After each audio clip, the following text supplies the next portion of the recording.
What's up, Night Vision crew? We're back with another episode number 10. If you guys are liking these, please like, comment, and subscribe. And today we're back with another video. We got Emma with us today. Antonio's out. He's out of town, but we're going to still keep it rolling. So we're going to talk about the executive order by Donald Trump. We're going to talk about maybe the ACC championship game potentially leaving. We're going to talk about the national championship game and the transfer portal opening up today. We're going to talk about the Grizzlies maybe moving to Nashville, and we're going to talk about some NFL. So, Emma, you ready to get into it? I'm so ready. Let's do it. So, Donald Trump is introducing the executive order. So, the executive order it's going to emphasize a player. It's going to emphasize one transfer. So, you have one free transfer, and the only reason you could transfer again is if you graduate, so you can transfer a second time. So, it puts the emphasis on getting your degree, and the goal is to prevent free agency every year. So, Emma, how do you feel about that? Do you think that's a good model that can sustain a long time? I think that this is something that you'll see the NCAA very divided over. We're seeing people on both sides of it saying any little bit will help, even if the president gets involved in it. And then we see others being like, this is not going to help one bit. And from my understanding, it's already been introduced in the past, and courts have already rejected this. And so I think it'll be interesting how it plays out and that the order will become more clear in August because, as far as we're concerned right now, it is just being presented and it's not a definite answer. So I'm very interested for when August comes around to see if the court is still divided over this issue. And another thing is, a lot of people are going to say, how can he enforce this? So universities that do not comply with this composition or guardrails risk can lose federal grants or contracts, which is a massive financial like lever the government is using to force schools to like follow the rules. So like you would see like now, like for example, we talked about another episode, you weren't on here, but we talked about how Dabo Swinney sort of put the Ole Miss team on blast for tampering. So it's like, okay, nothing's gonna happen. Like who's gonna do something about it? But when you have money involved like this, sort of makes schools like, okay, like we don't want to mess around with that. I would say my follow-up question to you, and I'd love to know your opinion on this, is how much do you think that our president should be involved with college sports and putting out an executive order like this? Yeah, I don't mind it because I feel like college football they just need somebody like to lead it. Like I just wish they would have a commissioner. I'm not saying I wish the president would be the commissioner, but I just feel like it just takes somebody to just take a lead on it and just like put their foot down and say, okay, this is what we're gonna do. Like this is nonsense. We're not gonna keep having guys transfer every year 4 times because these guys aren't gonna keep graduating. If you just transfer 4 times, if you transfer to let's say you transfer to USC to LSU, LSU to La Tech, La Tech to Southern Miss to like West Alabama. You're going to like 4 or 5 different states and you're not transferring. The credits aren't transferring. And then you're not getting your education. It's just teaching kids to, quit. Start over. It's not teaching kids to, to fight when stuff is tough. So, I like it. I'm definitely not opposed to it. You got anything else on it? That was it. I mean, you kind of were saying what I was going to say. I'm not opposed to it. I really do wonder how far this will go, especially when the president gets involved with things like this. Do you think the one-time transfer is a good thing, or do you think they should maybe have free transfers? I would say personally, I like the one time transfer. We had talked about this on a previous episode that I was on, just thinking of it. And I'll reiterate what I said last time about from the fan perspective. It makes a lot more sense to limit it to just a one time transfer instead of, maybe transferring year after year. And kind of what Trump and his executive order was looking at was the 5 for 5 eligibility and athletes, having 5 years to play and 5 seasons. So I like that and I like that aspect of it. Okay, cool. So let's move on to the SEC championship game potentially being gone. I've seen so many great SEC championship matchups, And for it to just like be gone is like it's just it would feel weird. It would just I don't know if it would like be bad for the sport, but I would definitely say it would be something to get used to. So Alabama AD Greg Byrne said, "I think the ship has sailed. It's run its course when asked about the possible change." So I think it's definitely something that's if they're going to go to 16 or 24, I feel like you had to take it away because why are we playing a game that doesn't really matter. Like Kirby Smart is also in favor if it expands to 16 or 24 because it's like why are we playing this game? Like it already is sort of meaningless. Like Alabama and Georgia played in the SEC championship this past year. Alabama lost, they got in. Georgia won, they got in. So like it's not really a point. And then like you would see teams like last year, Texas A&M didn't make it. You would see Oklahoma didn't make it. Ole Miss didn't make it, and they had the same record as Alabama, and they're basically resting. So it's no like thing for them like, okay, we don't even want to make it. And another thing is like, so if you look at the ACC championship last year, Virginia and Duke made their ACC championship. Both of them were just battling it out, and Miami didn't even make their conference championship game, and they rested, and they went all the way to the national championship because they didn't have to play an extra game. So it's really a rest factor because some teams will have to play and some teams don't. And then it's also like an injury factor. So if you're playing in all these high intense games, it's just more of a injury factor involved in it. But what do you think? I've talked a lot. So I just want to bring in some stats, especially from the TV ratings for the past two SEC championships. So this past year, Georgia and Alabama brought in a total of 16.86 million views. And the year before that, when it was Georgia and Texas, it was 16.63 million views. And so I think a lot of this is financially, it's going to bring in a ton of revenue. And both years, it was the highest rated SEC game of the season, and it brings in about 50 million to the conference each year. So from that standpoint, I totally understand, you're bringing in the views, you're bringing in all this money from the game being played and people paying and traveling to watch it. And so from that, I understand it. And kind of like this can be an opinion question, but I wanted to ask you because I was wondering about this. Because some people actually say that they believe that the SEC championship is just for bragging rights. And like you were saying, some people didn't get into the championship, but then you see them in the college football playoffs. So what do you believe in terms of is it for bragging rights or not? I guess you could say it's for bragging rights, but let's look at this. So Georgia beat Alabama in the SEC championship.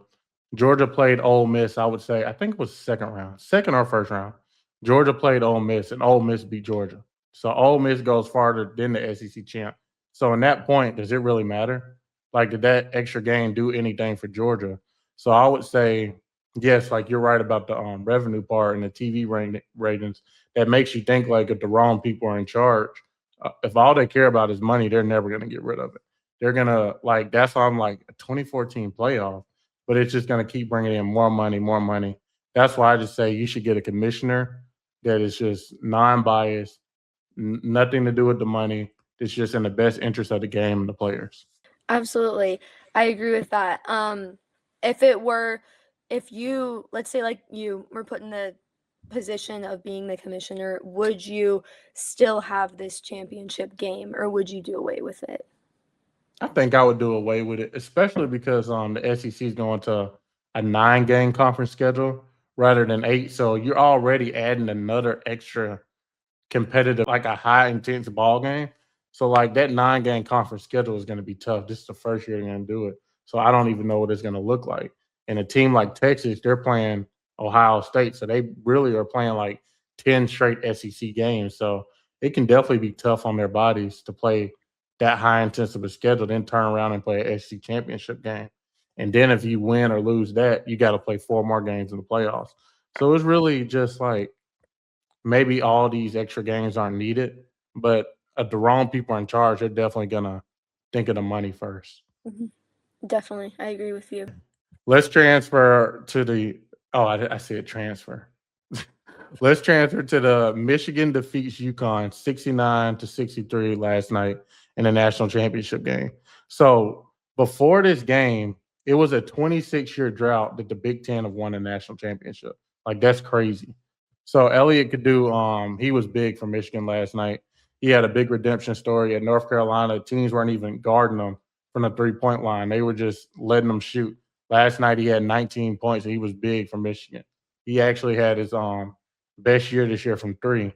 And I was saying this on the last episode, like Michigan's size, like they're just so big. It was going to be very hard for UConn to win that game because they're just so big. Like Yaxel Lindenberg played 36 minutes, had 13, but he was battling an injury. So he's like at the three. He's 6'9". That's tough when you got a 7'4" center and like another guy at the four that's almost 7 foot. They were just too big. They were too much for UConn, too much for Arizona and Alabama to sustain that for a whole game. Like Morez Johnson, he had 12 and 10. Like they were just real good.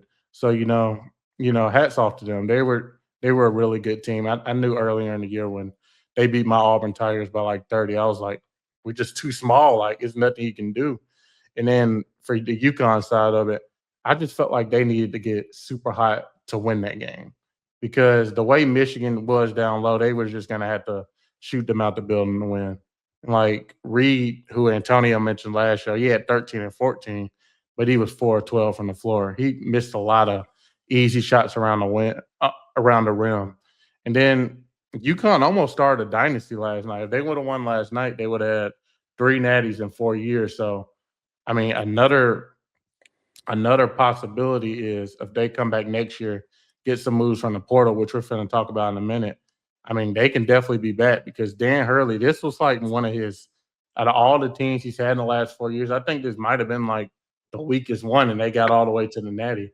So I definitely think they'll reload and they'll be back. Do you have any thoughts on the Natty?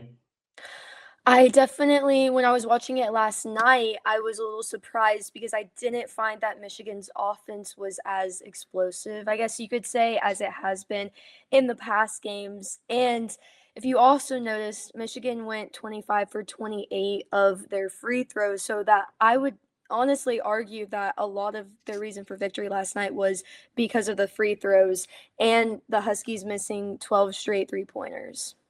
Mm. Yeah, and another thing is the first half, it was very physical. Bodies were flying around a lot. The refs were definitely letting them play at first. And then it felt like sort of late in the second half, they're a little more calling the whistle a little tighter. But I definitely thought it was a very physical game. Um, it was a very fun game to watch at first because they were definitely competing.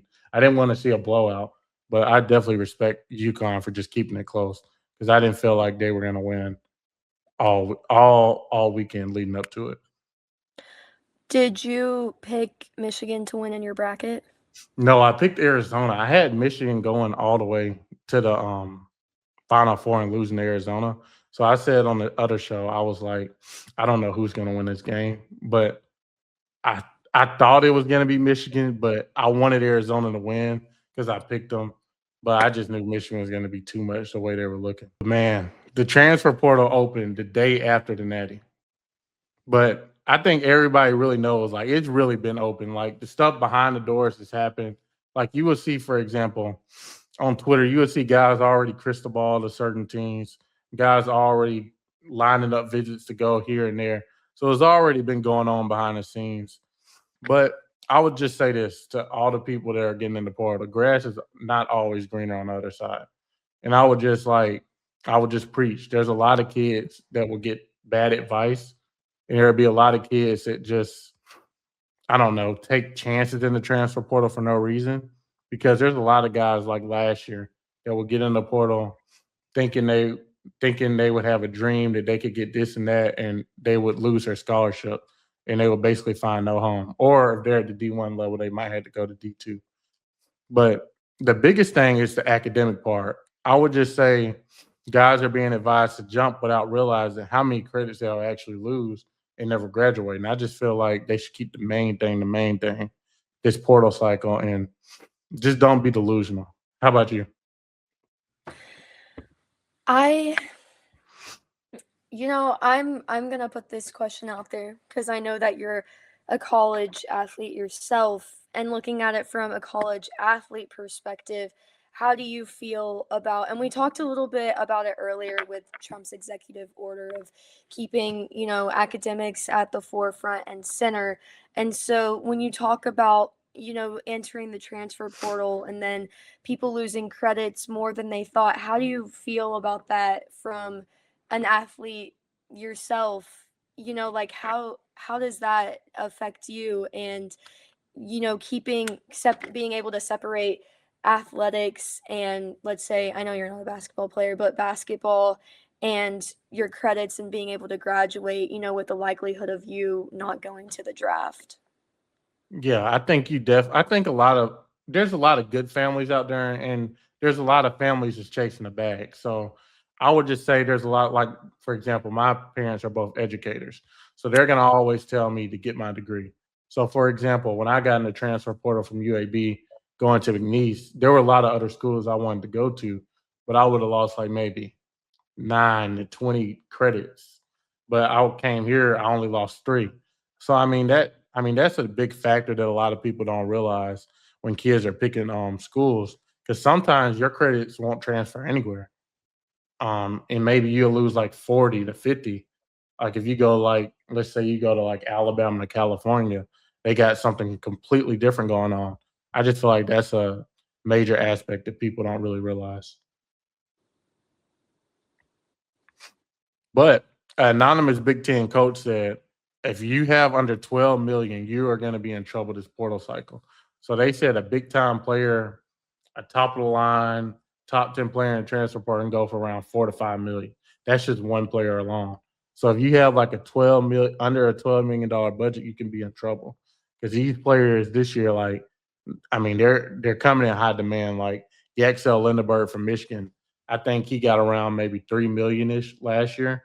And now, it's just looking like the price tag is going up each and every year. It's completely understandable, kind of like what you were saying a little bit ago about how some families are just chasing that bag. And I completely understand that if you do have the potential to one day be in the draft, but let's say that you weren't, I would say, kind of like along the lines of what you were saying, education first. And if my credits aren't going to transfer over, then I might want to think about, my future degree and my future career outside of athletics.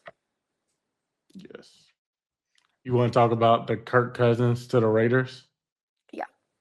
Okay, so listen to this. Kirk Cousins has essentially turned the NFL salary cap into his personal ATM.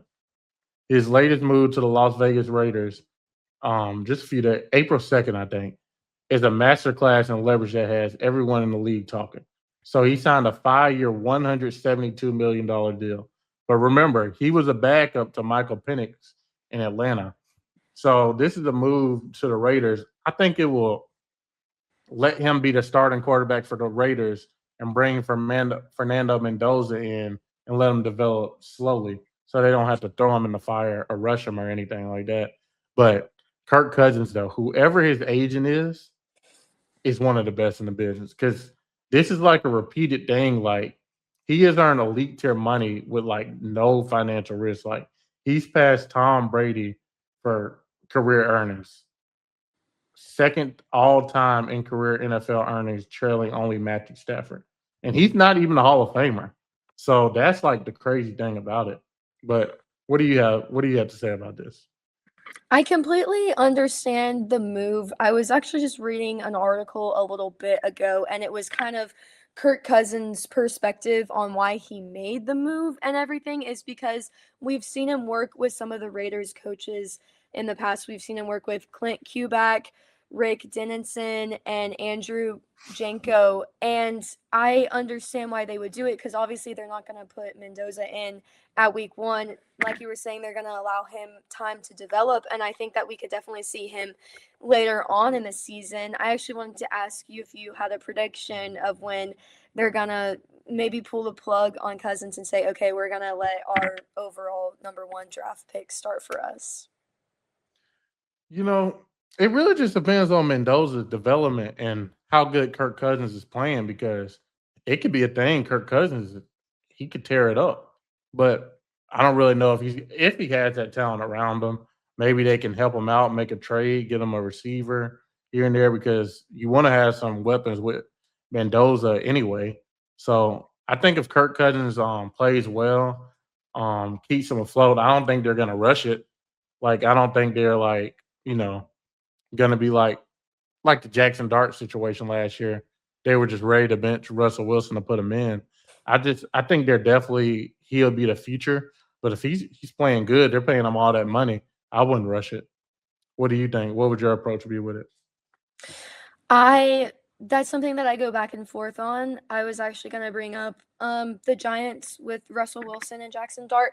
Is this gonna be I kind of go back and forth in my head of is this gonna be another Russell Wilson situation or is Kirk Cousins actually gonna prove otherwise and do really well with the Raiders and with the coaches that he's worked with in the past? And if he's working really well with them and they have good chemistry, then maybe we won't see Mendoza for a while, but I am excited to definitely see him out on the pro side of football, just to see him out on the field and see how well he can work with the Raiders staff and with the players around him.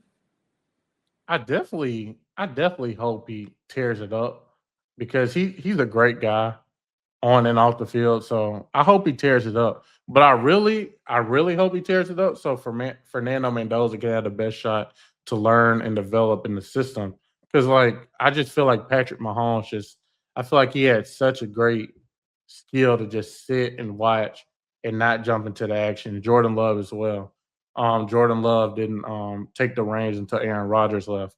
And I just feel like that is just so great for a quarterback's development because you got to realize these guys are some guys are like 22, 23 coming into the NFL going against 32, 33-year-old grown men that are trying to feed their family. So I just feel like they had to learn coverages. They had to learn new NFL pro style offenses. And it could be a lot to throw somebody in week one. I mean, you're a Titans fan. I mean, Cam Ward struggled here and there. I mean, it can definitely be tough to just throw a rookie quarterback in week one, especially with the critics, the media. Sometimes you might just want to protect your franchise quarterback from day one. For sure. Do you want to talk about what LeBron said about the Grizzlies moving to Nashville? Yes. Okay, so LeBron made some blunt comments. This is an active player that said this. Is why it's crazy. He said that the Grizzlies should move 200 miles east to Nashville. The reasoning: James complained that there is nothing to do for players when they arrive in Memphis on a random Thursday. He said he praised Nashville for a vibrant city that already has the environment to support a high profile NBA team. LeBron even claimed that if Memphis had the number one pick back in the 2003 draft, he might have even told them he wouldn't even play there. So, what do you feel about LeBron saying that the Grizzlies should move to Nashville?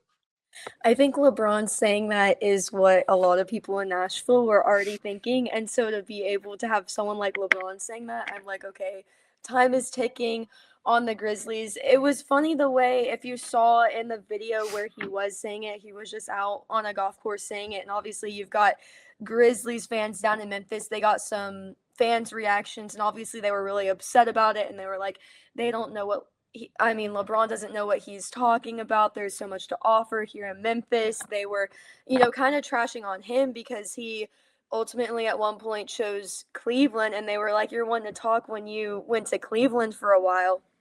I don't know much about the Cleveland City myself, but being from Tennessee, I obviously know a lot about Memphis, and I do agree that it does make sense. We've already got the Preds and the Titans as our professional teams. We've got the Sounds, obviously that's a minor league team, but sports is popping here.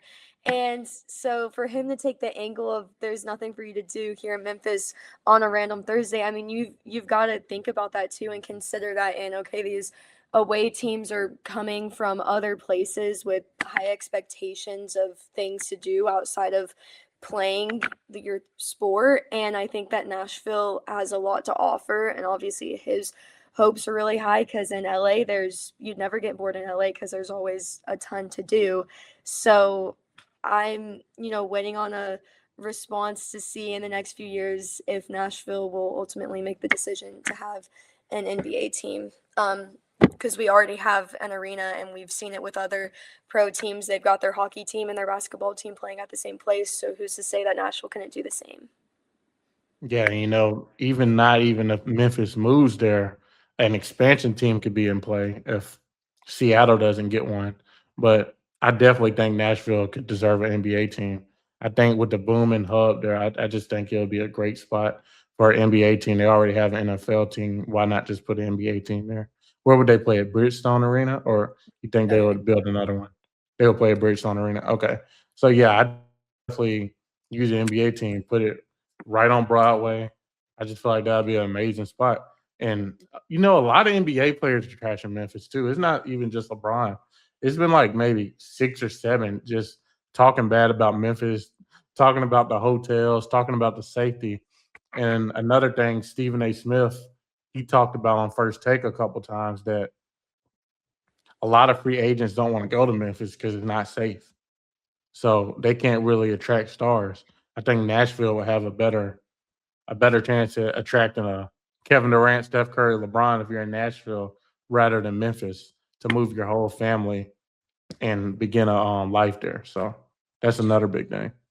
So, well, and adding to that, the part that I guess I'm unsure of is do people just want to see the Grizzlies move to Nashville, or would, you want to create a whole new team, a new mascot, just completely almost like rebrand the Grizzlies into something specifically for Nashville that's going to have that Nashville aesthetic with it?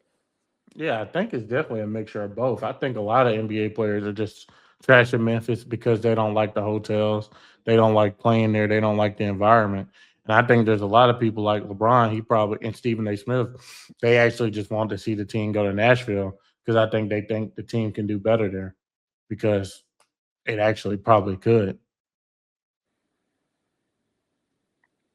I don't know. I would have to look at the stats for FedEx Forum where the Grizzlies are playing at currently to see um, just how many people are going to each game because I know at Bridgestone, specifically for the Preds, you're looking at, almost every game being at full capacity. So I definitely think that it would go over well here for Nashville just because we have so many people. We're a growing city. There's people moving in. It feels like every day to Nashville. So we're definitely growing. And I definitely think that you could see the arena at full capacity.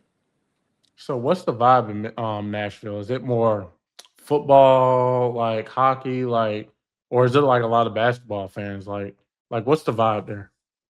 I definitely think right now it's geared more towards hockey and the Preds just because I mean the Titans franchise a lot of people are disappointed with it. However, I think it'll be interesting once the new stadium is done. I think you'll see a really big shift into more football oriented. Don't get me wrong, there's a ton of football people here in Nashville, but I definitely think hockey is where it's at right now. That's where we draw the crowds in. So are a lot of people in Nashville Grizzlies fans and Tennessee Volunteers fan there too? Or is it just are those just mainly in Knoxville and Memphis? I the people that I've met, I don't meet a lot of Grizzlies fans, just because Nashville can get very salty towards Memphis, but you'll definitely see a lot of UT fans, Vols, that's mainly where it's at. I've met some Atlanta Hawk fans. Honestly, I feel like most people you talk to in Nashville is gonna gear away from Memphis and supporting them. Okay. So would you say what's the percentage of the whole state of Tennessee? What's the percentage of Vanderbilt fans you would say? Or is it just in Nashville? I would say definitely just like the Middle Tennessee because we're kind of categorized into East, West, and then Middle Tennessee. That's the you'll definitely see a lot more Vols fans than Vanderbilt fans. It's very Yeah. like small. Yeah. So it's sort of be like, what's a good example? Like Georgia and Georgia Tech. Everybody's like a Georgia fan. Then you have some Georgia Tech fans here and there. Definitely. That's a Yeah. good comparison. Or even you could even make the comparison of Florida and Florida State. That might be a bad Really? example, but that's kind of what I consider it. A lot of people aren't gonna like that. It's fine though. But yeah, if you guys are liking this content, please like, comment, and subscribe. Emma, how can everybody check out everything you have going on? You can check me out at the Emma Shepherd Show on Instagram and YouTube. That's where I do my video podcast. And you can also check me out on Spotify and Apple Podcast as well. Thank you guys so much, and we'll be back next week with another episode. Thank you.